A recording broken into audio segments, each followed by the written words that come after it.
No, Lex Fridman is not a leftist, bro. What do you mean? He's like an Elon simp. Let's hear what he had to say with Richard Wolff about capitalism. Antithesis to the government. I think an immense con has been pulled on the American people. And the con works like this. You know what's bad and what's dangerous and threatens you? It's the government. The government's going to come in and tell you what to do. The government's going to run your life. The government's the problem.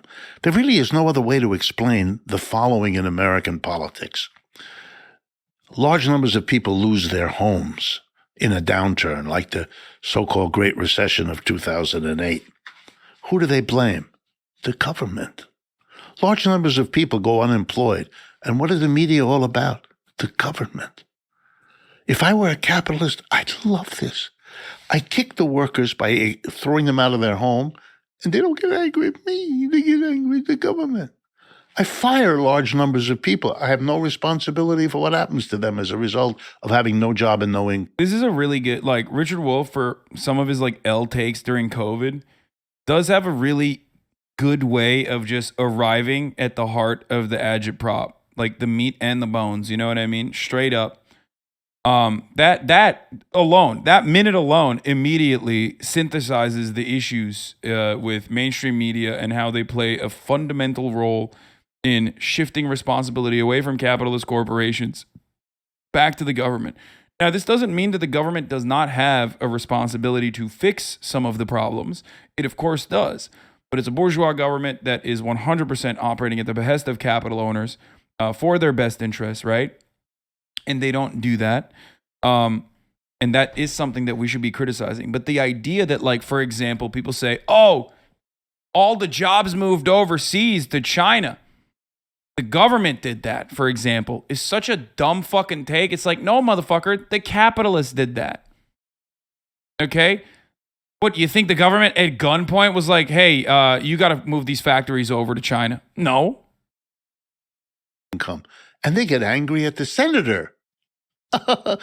I'm laughing all the way to the bank.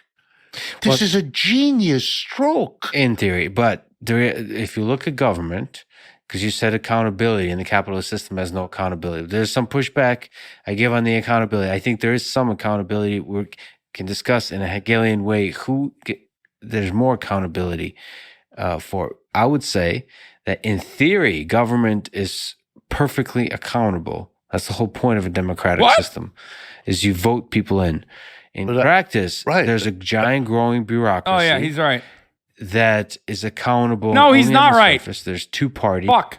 He said, in theory, the government is supposed to be held accountable through democracy, which is true. He is right about that. Okay? I don't know what is Hegelian about what he's saying. Okay? But I feel like he just threw that word in there because I don't know how that was Hegelian. But anyway, so it is true that in theory that the government is supposed to be held accountable through democracy. That is understandable, but in practice that is not the case. But then he shifts the responsibility of a lack of true democracy occurring in our current democratic process to not like a capitalist bourgeois democratic process, but instead to fucking bureaucracy. Alt-right Ludwig. He's a right-wing Ludwig. Yeah. It is so silly to turn around and just be like, oh, well, actually, the government, there's no real accountability in the government because of bureaucracy and red tape. No. That seem to be are the same. Media is somehow integrated into making the same two parties that are just wearing different colored shirts to seem like they're very opposed and are arguing and bitterly arguing and calling each other's spouses nasty names and all those kinds of things.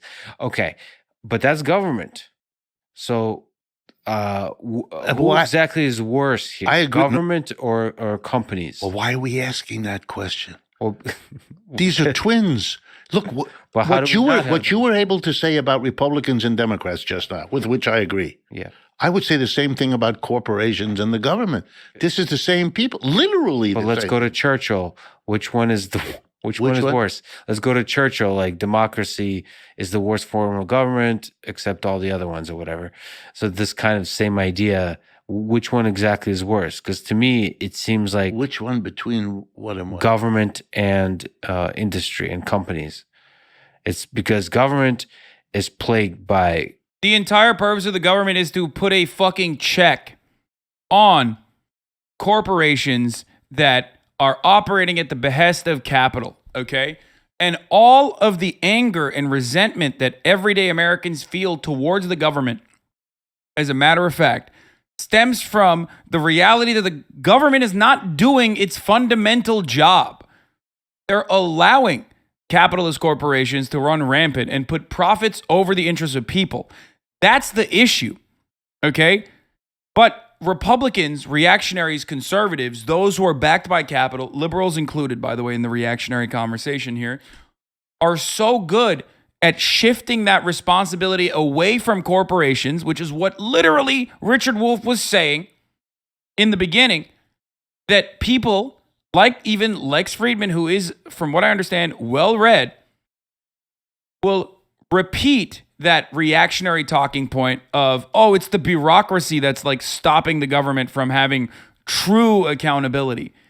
No, man, it is not the bureaucratic process. It is the entire system's design. I would call it corruption, because the corruption of bureaucratic paperwork, and then because they're not accountable. There doesn't seem to be a serious accountability. Again, we're not living on the same planet. Okay. The greatest practitioners of central planning are corporations. He's right. Elon has Amazon, an operation, Walmart, like General Motors, Ford, IBM, or any of the other megacorps. They have to plan. They buy up companies because they don't want to deal in the market. They don't want the insecurity, the uncertainty of having to buy their inputs or sell their outputs to somebody they don't control. They want the professor to teach the genius of a market. They hate the market. And when they grow to be big, they keep buying whoever they were dealing with before so they could better control them, which requires them then to plan the production and distribution of goods inside rather than buying them in the market. The model of the government is the private corporation. I have spent my life, give you an example, in American universities, big ones, famous ones, not just as a student, but as a professor. I've been a half a dozen schools. I teach now at the new school here. It's another one, right? Mm-hmm. They all model themselves after businesses. They model you can attack the bureaucracy of universities, good reason, it's a mess, but they're proudly modeling themselves on organizing their bureaucracy in a business-like manner. So, isn't the government's job doing dialogue amongst the bourgeoisie and then dominating and compromising with the working class? Yes, that is the job of the government as it stands currently. But in theory, the job of the government, a functional government, one that is actually held accountable by the democratic process, would be one that puts the citizens' interests and even, regulates the marketplace adequately. And this is a capitalist theory that I'm representing, okay? Like, even under a capitalist organization of the economy, what the government is supposed to be doing in theory is to make sure that there is fair market competition, especially in industries that are prone to monopolization, especially in industries that have a natural barrier of entry that is super high, especially in or industries with inelastic demand. Okay? But that's not the case, obviously. Everything that you learn in theory about capitalism is also false. Obviously, there's no perfect information, as Sam H. brought up. There is no supply and demand curve where the market conditions are dealt with by this invisible hand, or dealt with in this invisible manner. It doesn't work that way because there is a lot of regulation, a lot of different components that play a role in it. In changing that, there's an entire multi-billion-dollar propaganda industry in the form of marketing and PR that literally stops you from making adequate market choices as a buyer, okay? So clearly there is no supply and demand and truly informed market decision makers, right? And having said all of that, the government itself does not, the government itself abandons its theoretical responsibility of making sure that, consumers and civilians are not fucked over by said corporations, because they are built, most of these governments are built by capital owners. And their entire process and their entire purpose, the purpose of the government, that is to ensure profit margins stay high for the shareholders, for these corporations. So you're looking at a difference which isn't there. The government and the private sector are partners, and both of them wouldn't have it any other way. The corporations want that from the government, and the government now knows that to please the corporations is the number one objective they have, because that's how they keep their jobs and keep their system going. And so for all practical purposes, this is the same people. But there's important differences that I don't know if they're fundamental or just a consequence of history. But if you have government, they're accountable in a different way than companies. Companies are accountable by, especially if you have a consumer, they're accountable by sort of the consumer spending or not spending their money on whatever the heck the company is selling. Right. The government is accountable by votes. That's not real. That is not real accountability at all. As a matter of fact, that is the opposite of accountability. That's not accountability. If that was the case, there would at the very least be like examples of, I don't know, the fucking Ford Pinto being recalled without any sort of government intervention because people are like, I don't want to buy this because I'm going to die. Okay? Consumers don't make adequate choices. They do not make informed choices. That's the reason why even a fucking ape like Joe Rogan understands why there needs to be like certain restrictions on buildings, right?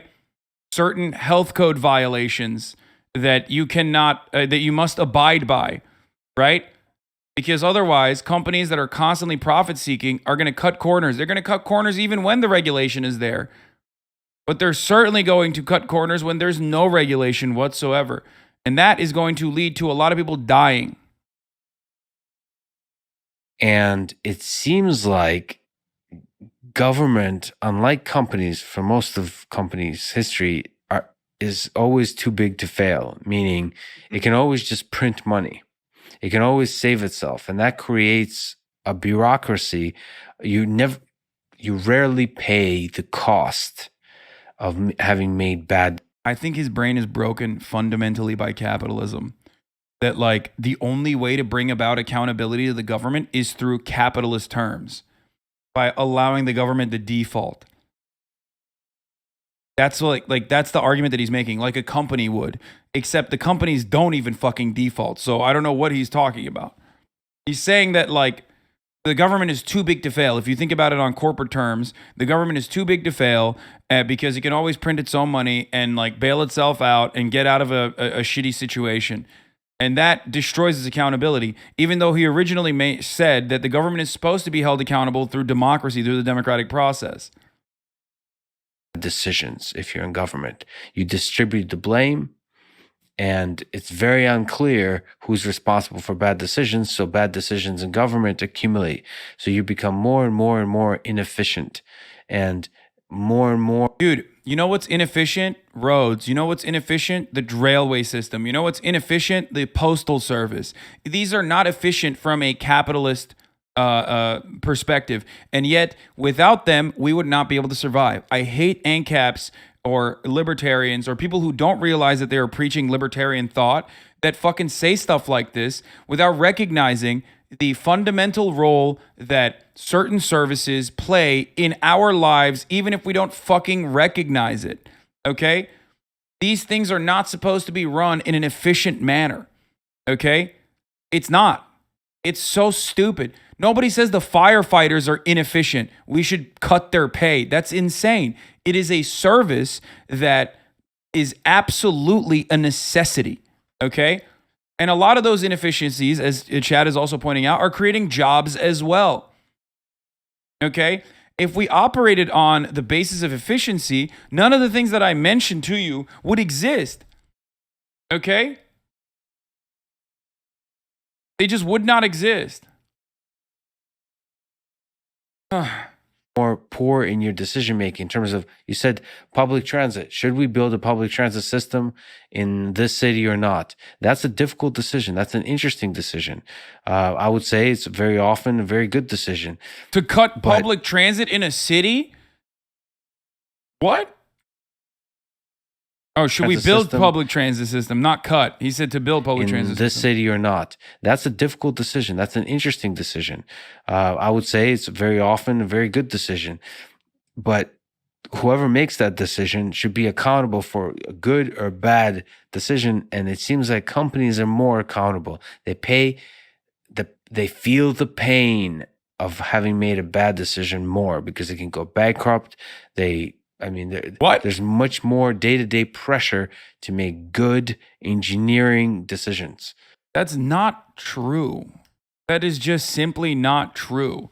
And also, again, at the heart of this argument is a premise that Lex Fridman takes for granted because he's a capitalist. And he's talking to a socialist, so I'm sure Riichard Wolff is going to pick that apart.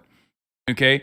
And that underlying premise that he sneaks in and takes for granted is the idea that a government is supposed to operate on an efficient basis, on a basis of efficiency. When in fact, so many of the things, again, like I mentioned, that Lex Fridman takes for granted and doesn't even consider to be inefficient, are inefficient. Okay? But they are necessary. A lot of the services that we take for granted that the government handles are inefficient. Okay? They are not for profit. That's not how it's supposed to be. Okay? So this idea that like governments should run like corporations and you know, the people that make these decisions on public transit, like if they're inefficient, should feel the burden of said decisions, feel the weight of those catastrophic decisions, is a silly one.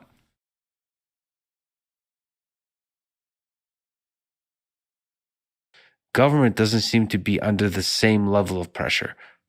Do you disagree with that? I disagree with that. Everything in my history pushes me. I may be living in a different who knows? A planet. Who knows? or taking a different sort of drug. I won't mention the name, but I personally had a lot to do with a very large company here in the United States, here in the New York area. And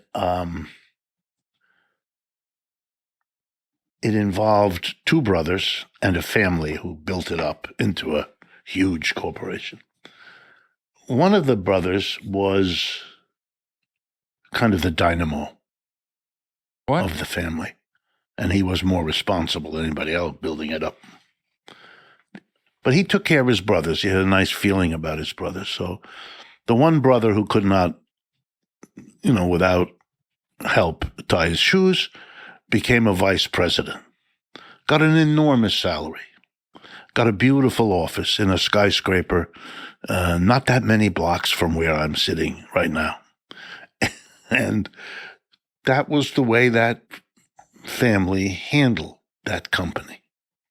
And all of his relatives were somewhere in this company doing a variety of whatever,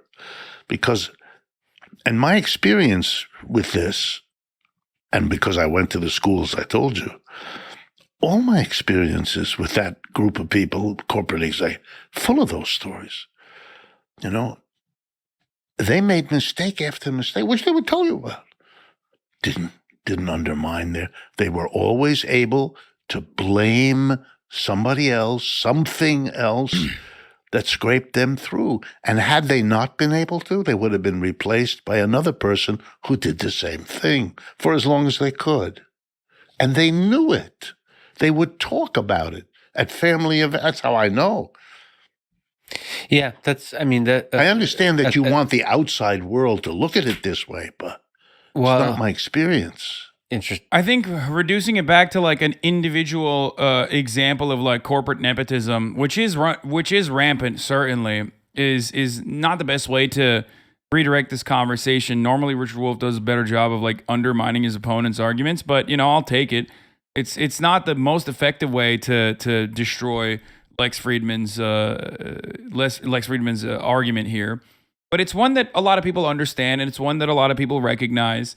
If you've worked any job whatsoever, you see that. You see you see, especially at like corporate levels, especially at like higher levels in corporations, the nepotism that he's speaking of. You know, at like the Young Turks, for example, there was this one guy, straight out of college, hired because he was the nephew of the CEO and owner. Now, you might say, Hasan, that's like a small business, right? Like that's like 26 employees, not that gigantic. How dare you compare that to like the Koch brothers or whatever? But like, that one nephew, he was an idiot, right? He's dumb. He was just not good. And of course, his media career failed immediately after he left the Young Turks. And now no one knows who he is. You would not even recognize him if I told you about this guy. But that's not a story that is the story that's all too common, is what I mean.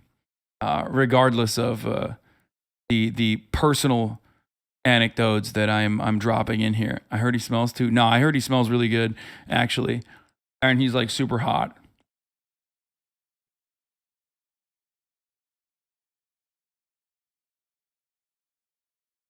You forgot about that guy?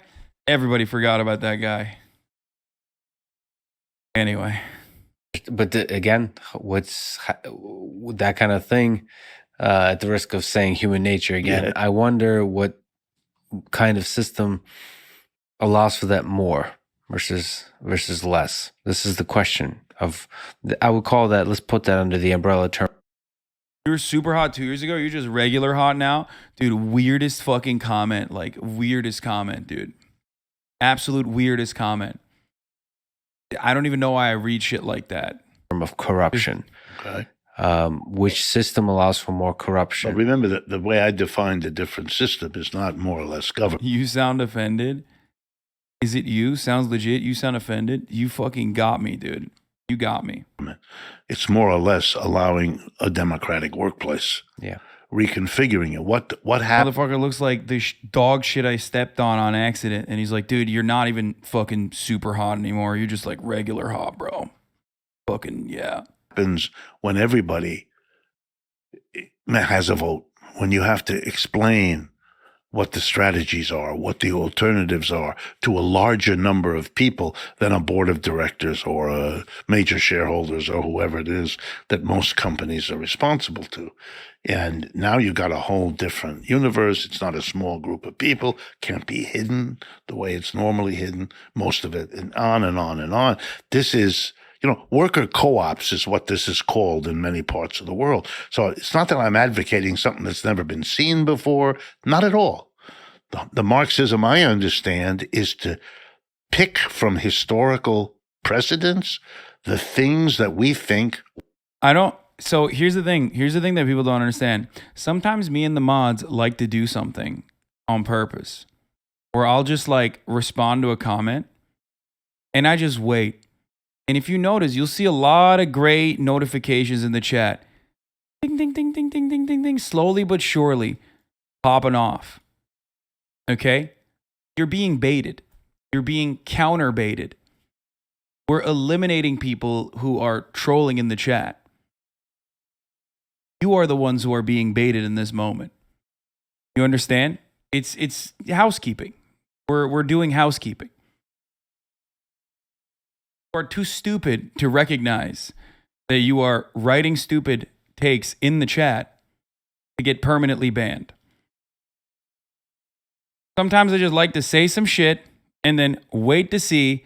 All the people are going to be like, dude, you seem offended by this. Because I know that guy. In any other circumstance, when I'm talking about something super serious, is going to come in and try to do the same shit and derail the conversation. Right now, we're not having a super serious conversation, which is a great opportunity to weed them out. Okay? Will work better. And I think if all the people in an enterprise, just to drive the point home, democratically decided, they would never give 2 or 3 individuals $100 million while everybody else can't send their kid to college. I mean, they're not going to do that. This kind of got derailed. I mean, I think like the point was not adequately made.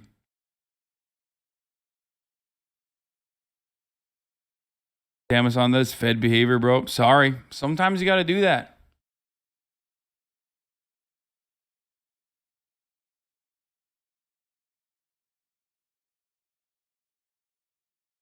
I say you're giving the game away, but motherfuckers are so stupid they'll say it anyway. Oh, 100%.